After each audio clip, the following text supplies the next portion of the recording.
Khamenei చనిపోతే Iran ప్రజలు సంబరాలు చేసుకుంటున్నారు. భారత షియా ముస్లిమ్స్ మాత్రం సంతాపాలు తెలియజేస్తున్నారు.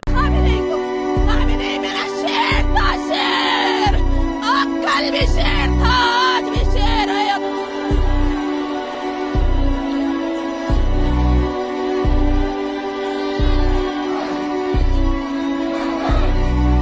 కారణం ఏంటి? 1979 ముందు వరకు ఇరాన్ దేశ ప్రజలకు స్వతంత్రం ఉండేది. 79 తర్వాత సుప్రీం లీడర్ చేతుల్లోకి ఇరాన్ వచ్చేసింది.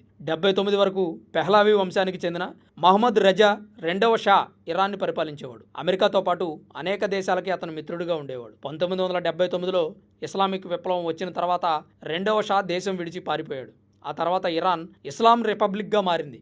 అప్పటి నుంచి సుప్రీం లీడర్ చేతికి ఇరాన్ చిక్కింది. ప్రజలు నెమ్మదిగా స్వేచ్ఛను కోల్పోయారు, స్వాతంత్రాన్ని వదులుకున్నారు.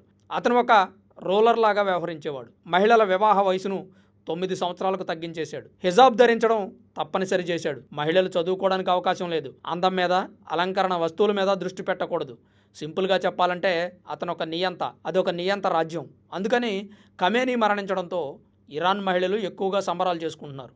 కానీ మన దేశంలో ఖమేనీ చనిపోతే గగ్గోలు పెట్టి ఏడుస్తున్నారు. ఆ దేశ ప్రజలు అసహించుకునే పని చేసిన సుప్రీం లీడర్ని మన దేశ ప్రజలు మాత్రం ఎందుకు నెత్తిన పెట్టుకుంటున్నారు? వీళ్ళకేమన్నా మేలు చేశాడా అంటే ఏమీ లేదు. కేవలం తను షియా ముస్లిం అనే మతాభిమానం. మరి అభిమానం అనేది మతం మీద మాత్రమే ఉంటుందా? దేశం మీద ఉండదా? పెహల్గామ్ అటాక్, పుల్వామా దాడి, ఢిల్లీ పేలుళ్ళు, పార్లమెంట్ ఆత్మాహుతి దాడి, ఇలాంటి వాటి మీద ఎందుకు సంతాపం ప్రకటించలేదు, ఎందుకు స్పందించలేదు అనేది మన వివేకానికే వదిలేశారు కాబోలు.